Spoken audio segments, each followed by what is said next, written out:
Voltar ao termo favela, que eu estava dando exemplo, já fazendo associação com outro texto do Bourdieu que a gente vai discutir, que é o efeito de lugar.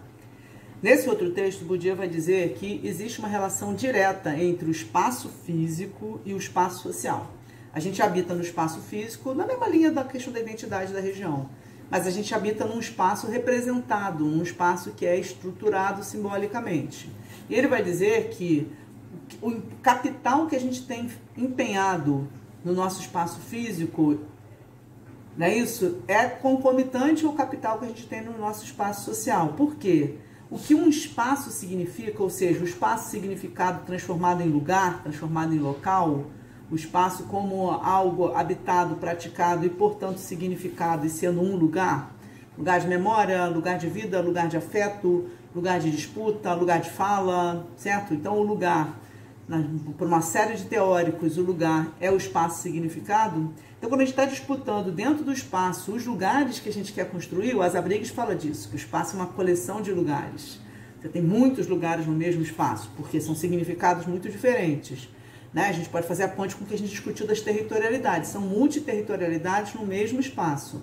Então, o espaço, quando ele é transformado em espaço significado, isso é feito através de longas disputas. E essas disputas, elas dependem do capital que você tem para empenhar. O capital econômico, ainda mais numa sociedade capitalista como a nossa, que Bourdieu vai falar que são os bens móveis e imóveis que você dispõe, o capital social, os títulos, seu morador mais antigo, por exemplo, não é isso?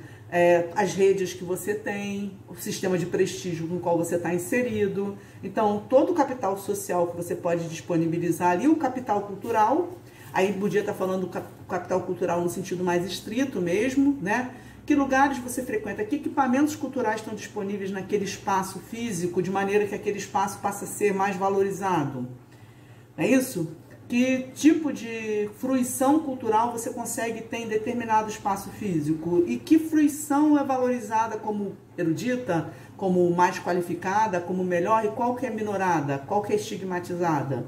E principalmente aquilo que ele chamou de poder simbólico, que mais para frente ele vai dizer que todos de alguma maneira são atravessados, é isso que ele está falando no poder simbólico, que é o capital que você tem, essa autoridade de definir isso aqui é bom, isso aqui é ruim. Certo? Então, por exemplo, quando você vai ter a construção de um determinado espaço que vai ser valorizado, Zona Sul,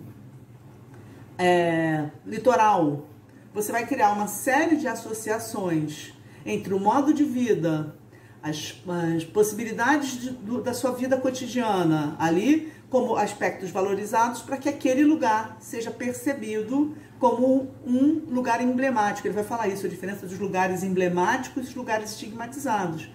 Eu vou voltar ao exemplo da favela, né? A favela, para além de ser uma existência, um lugar onde vivem pessoas, têm a sua vida cotidiana, é uma categoria que tem sido historicamente objeto de disputas semânticas mais diversas. E uma parte dessas disputas, principalmente da grande mídia hegemônica, é negativizada. Uma parte dessas disputas coloca o sentido de favela como algo negativo. Então, eu vou voltar ao exemplo que eu tinha dado da torcida do Flamengo. Quando as outras torcidas vão falar de silêncio na favela, elas estão tentando associar aquele estigma semântico que foi construído nas disputas sobre favela a uma torcida com um componente racializado muito forte, a gente sabe disso, e, obviamente, você tem aí maneiras de você responder isso. Você pode repudiar o significante, você pode falar, não, aqui não é favela, se você quiser fazer isso. No caso da torcida do Flamengo, ela incorpora o significante, uma parte dela, assume a ideia de ser favela, operando no mesmo significante, mas positiva. Vai buscar o quê? Festa na favela. Vai chamar atenção para um aspecto, também na luta discursiva sobre favela, de que você teria, dentro do que se concebe como favela, uma vida mais solidária, mais festiva, pessoas mais próximas, não é isso? Você tem uma disputa semântica em torno disso. Então, você podia tentar simplesmente abrir mão do significante. Por exemplo, tem significante quando a torcida do São Paulo é chamada de Bambi, que é uma associação com a questão da sexualidade. A torcida do São Paulo não aceita o significante, porque aí bate no lugar da masculinidade brasileira padrão, onde a questão é chave, e aí você tem uma rejeição. São lutas semânticas, tá? E aí eu vou voltar ao Bourdieu, ele vai dizer exatamente que você tem emblemas e estigmas. Alguns lugares são emblemáticos e as pessoas que lá vivem passam a ser emblemáticas, alguns lugares são estigmatizados e as pessoas que lá vivem passam a ser simbolicamente, tá? Vocês estão entendendo? Como sistema de classificação. Porque a gente está falando disso, o sistema de classificação. Vou voltar.